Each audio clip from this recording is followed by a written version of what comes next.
ये छोटा झुंड जो है बड़े बड़े कामों को करता है। छोटे झुंड ने कई मिशनरी तैयार किए, कई सेवकों को तैयार किया, जगह जगह सेवा ये छोटा झुंड चलाता है परमेश्वर के अनुग्रह से। और इस छोटे झुंड ने एक बड़ा विश्वास रखा, एक बड़ी कन्वेंशन हम देखने पाए विकासनगर में 24-25 अक्टूबर को। तो मैं आपको बधाई देता हूं, आपकी प्रार्थनाओं के लिए धन्यवाद देता हूं, आपके योगदानों के लिए धन्यवाद देता हूं। एक पासवान जो होता है उसकी कई सारी चिंताएं होती हैं जब वो किसी काम को करता है। मैं बात कर रहा था अपने भाइयों से, जब हमारी जून में यूथ मीटिंग थी तो बहुत अच्छे से ऐसे लोगों ने सपोर्ट किया जिनसे हमें उम्मीद भी नहीं थी। और 1,60,000 कहाँ से आ गया हमें पता नहीं था। हमारी कोई प्लानिंग कुछ भी नहीं था, परमेश्वर ने सब चीजों में कर दिया। तो इस कन्वेंशन के लिए मुझे उम्मीद थी, जिनसे मैंने बिना मांगे दे दिया वो इस कन्वेंशन के लिए वो हाथ मिलाएंगे। मैं आपको सच बोलूं, 1 रुपया नहीं लगा, 1 रुपया नहीं दिया गया। वो उनका माइंड सेटअप हो सकता है, उनका, मैं उनकी बुराई नहीं कर रहा हूँ। वो हर एक का अपना एक तरीका होता है काम का देने का, सब चीजों को। तो मैं परमेश्वर की ओर देखने लगा, मैंने कहा प्रभु कैसे होगा। तो अब हमारा खर्चा जो है वो 5.5 से 6 लाख का है, ये होगा कैसे। और जिन्होंने पिछली बार किया उनसे कोई जवाब तक नहीं दे रहा। मैसेज जब वो व्हाट्सएप पढ़ते हैं तो पढ़ लेता तो कोई ब्लू लाइन आ जाती है, पढ़ लिया है, वो पढ़ भी नहीं रहे। तो प्रभु मैं क्या करूं, कहीं से कोई जवाब नहीं आ रहा है। लेकिन मैंने देखा इस बार अद्भुत रीति से इस कलीसिया ने शुरुआत, अद्भुत रीति से ऐसे लोगों ने देना शुरू किया जिनसे मुझे उम्मीद ही नहीं है ये दे सकते हैं। मुझे ऐसा लगता है कि इनको मुझे देना पड़ेगा। अब सच बोल रहा हूं, मैं कई बार उनको कोशिश करता हूं मदद करने की, लेकिन इस बार मैंने देखा उन लोगों ने आके मदद कर दी जिनको मैं सोच भी नहीं सकता कि ये आके मदद करेंगे, है ना। छोटे बच्चों ने अपनी गुलके तक तोड़ के दे दी। तो मैंने कहा जब गुलके आ गई इसका मतलब बाकी 5.5 लाख भी आ जाए। फिर आप जानते हैं आपको से किस प्रकार से जब आप बड़ी बड़ी सेवाओं में जाते हो आप दे के आते हो। मैं एक बड़े पासवान से मिला, उसने मुझे 1 लाख रुपया बोला। मैंने उसको अपनी मीटिंग के बारे में चर्चा नहीं की, कुछ भी नहीं किया। और वहां से मैंने देखा हर चीज पूरी होती चली गई। तो मुझे एक बात समझ आई, मैं कहता हूँ अच्छा हुआ जिनसे मुझे उम्मीद थी उन्होंने नहीं किया, अच्छा हुआ। और प्रभु उनको आशीष दे। क्यों मैं कहता हूँ अच्छा हुआ, क्योंकि मुझे समझ आया कि अपने विश्वास को कैसे बढ़ाते हैं। मुझे समझ आया कि विश्वास के लिए परमेश्वर को देखा जाता है, मनुष्य को नहीं देखा जाता। मनुष्य की अपनी सीमाएं हैं, अपनी निर्बलताएं हैं, अपने उनके खर्चे हैं, बहुत सारी बातें हैं। कभी वो दे सकते हैं, कभी नहीं दे सकते। लेकिन एक जना जो सदा दे सकता है वो परमेश्वर, और उसको देखते रहिए, बड़े बड़े अटेम्प्ट कीजिए। इस कन्वेंशन के द्वारा मुझे नहीं पता किसके विश्वास में क्या हुआ, लेकिन मेरा विश्वास नेक्स्ट लेवल पे चला गया। इस कन्वेंशन के द्वारा मुझे एक बात समझ आई कि जो मैं 13 किलो का दर्शन देखता हूँ वो नामुमकिन नहीं। मुश्किल जरूर है, नामुमकिन नहीं है ना। परमेश्वर जो है उस काम को करेगा। मैं आप सबका एक बार फिर से धन्यवाद करता हूँ।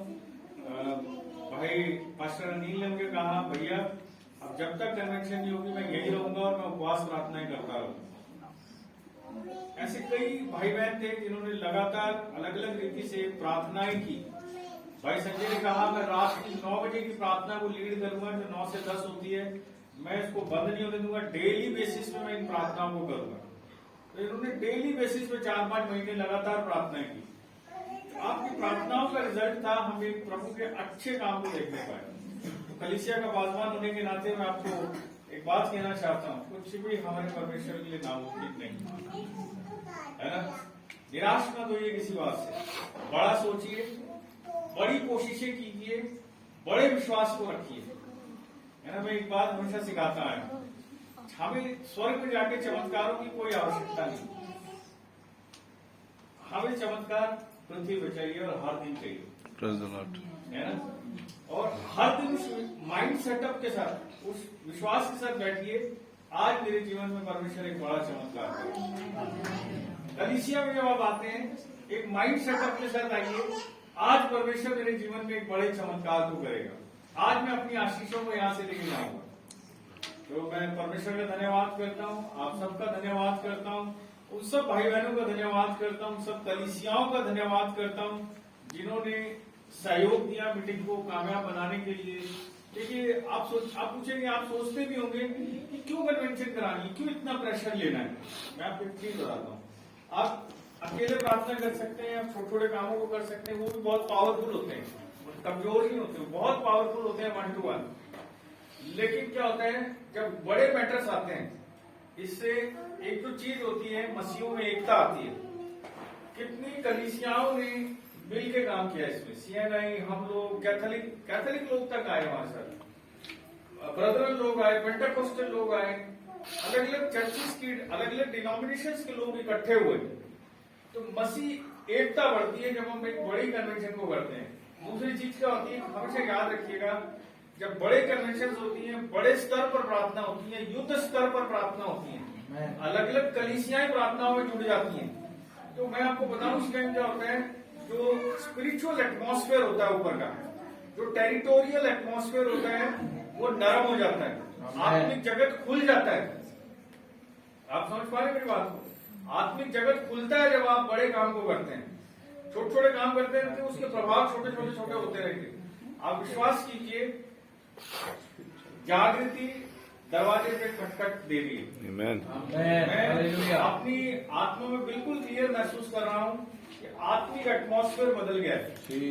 आप अब जो तैयार है, इसमें लूट ले लो। लूट लेने का मतलब समझ रहे हो? आत्मिक रूप से आशीषों को ले लो। आप देखना, आप सेवा के लिए आगे निकलोगे, आपको ऐसा लगेगा जैसे चीजें सॉफ्ट हो गई, क्योंकि जो प्रार्थनाएं होती है वो व्यर्थ नहीं जाती है। युद्ध स्तर पर प्रार्थनाएं हुई है, युद्ध स्तर समझते हैं, वार लेवल पर प्रार्थनाएं हुई है, बहुत भयंकर प्रार्थनाएं हुई है, बहुत जबरदस्त काम हुआ है। तैयारी करो, प्रार्थनाएं करो, परमेश्वर बड़े कामों को इस इलाके में करने पाए, जैसा हमारी प्रार्थनाएं आसपास के इलाकों के लिए। मैं विश्वास करता हूं परमेश्वर बड़े बड़े लोगों को विश्वास में लाने जा रहे हैं। देखिए, यदि पहली सदी के अपोस्टल्स, अगर पहली सदी के प्रेरित ये विश्वास रख सकते हैं कि हम सबको जीतेंगे, और विश्वास रख सकते हैं कि सुसमाचार फैलाना है, अगर वो विश्वास रख सकते हैं, नाश होते हुए को बचाना है, जहां पर तलवार गर्दन पर रखी जाती थी, अगर वो विश्वास रख के आगे बढ़ सकते हैं, तो हम तो बहुत अच्छे माहौल में हैं। हम तो बहुत सुरक्षित माहौल में हैं। हमारा विश्वास किस लेवल में होना चाहिए? हमें और बड़ा सोचना है, और युद्ध स्तर पर परमेश्वर के लिए काम करना है। नाश होते हुए को बचाना है, जो नाश हो रहे हैं उनको बचाना है हमें, है ना? नहीं तो एक दिन परमेश्वर हमसे सवाल पूछेगा। एक कहानी में आपको फिर से दोहराऊंगा, कुछ नए लोग हैं, उस कहानी को शायद उन्होंने नहीं सुना। बहुत बड़े प्रभु के दास हुए डीएल मोदी। डीएल मोदी साहब बड़ी सभा लेके आए, तो परमेश्वर ने कहा अभी रुक जा, होटल में एक व्यक्ति है, उसके पास जाओ, उससे सुसमाचार सुना। डीएल मोदी कहने लगे, सर परमेश्वर मैं बहुत थक गया हूँ, मैंने इतनी बड़ी सभा ली, आज तो वहां पर माइक सिस्टम, साउंड सिस्टम सब होता है, उस टाइम पे नहीं होता था, और आवाज जोर जोर से बोलना पड़ता था प्रचारकों को, थक जाता था प्रचारक। तो वो होटल के कमरे में जब गए तो वो सो गए, उन्होंने परमेश्वर की आवाज नहीं सुनी, है ना? उसने कहा मैं सुबह जल्दी उठ के उसको ढूंढूंगा। सुबह जल्दी जल्दी उठे और उस व्यक्ति को ढूंढने के लिए 5 बजे जब उठे गए कि वो व्यक्ति कहाँ है जिसको परमेश्वर ने मुझे कहा, इंक्वायर करने लगे तो पता लगा 3 बजे उसने अपने आप को गोली मार के आत्महत्या कर ली। परमेश्वर उसको कह रहा था इसको सुसमाचार दे, इसको सुसमाचार दे, लेकिन वो थकावट और अपनी उसकी वजह से, शरीर की कमजोरी की वजह से सोचते नहीं मैं सुबह सुबह दे दूंगा। 5 बजे उठे, लेकिन 3 बजे वो आदमी अपने आप को गोली मार के आत्महत्या कर चुका था।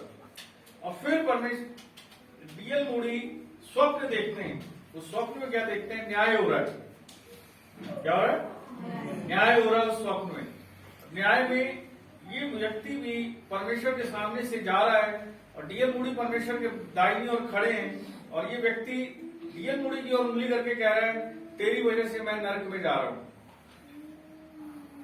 तेरी वजह से मैं नरक में जा रहा हूं। क्या आप समझ पा रहे हैं? तो इसलिए याद रखिए, नाश हो रहे लोग, ये मीटिंग्स जो हम करवाते हैं ये कोई इवेंट नहीं है कि हमें एक इवेंट कराना है, नहीं, हमारा मीटिंग्स के पीछे इरादा ही होता है नाश होते हुए बचाया जाए। परमेश्वर आप सबको ब्लेस करे।